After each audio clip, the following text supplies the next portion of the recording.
L'écrivain Alexandre Jardin a vécu un événement bouleversant il y a 30 ans, le suicide de son frère Emmanuel. Il se confie dans Voici sur cette triste étape de sa vie. Alexandre Jardin publie Frère, un nouveau livre dans lequel l'écrivain se confie.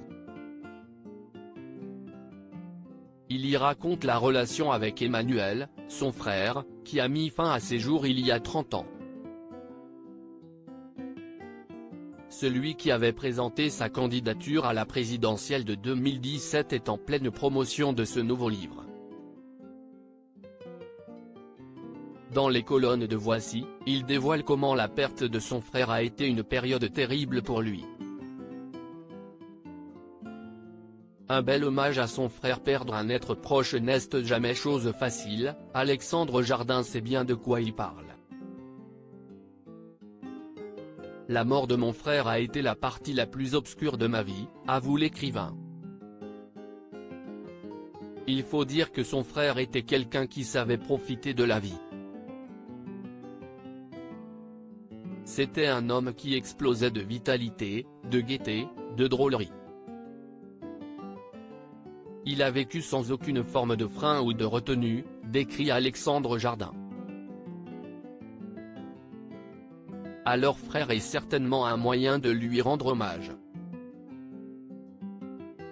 L'écrivain a mis des années avant de se lancer dans le projet, il avait besoin d'une sécurité affective.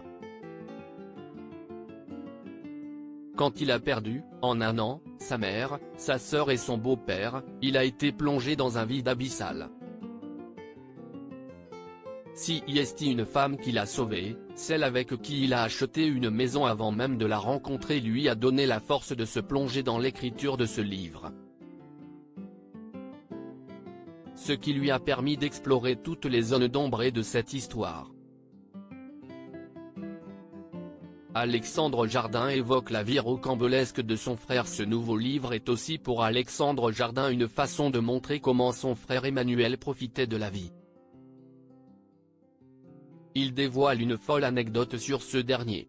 Quand je découvre qu'il couche à 18 ans avec la femme de notre père qui vient de mourir, je lui dis, tu peux pas faire ça. Et il me répond, si est extrêmement dangereux, mais je la fais mieux jouir que papa et si est pour ça que si est bon. On est à des niveaux de transgression où on ne sait plus quoi penser, raconte l'écrivain. Finalement, Alexandre Jardin semble se rendre compte qu'Emmanuel savait tirer profit de ce que lui offrait la vie. Mon frère a eu le courage de vivre sa vie, conclut l'écrivain.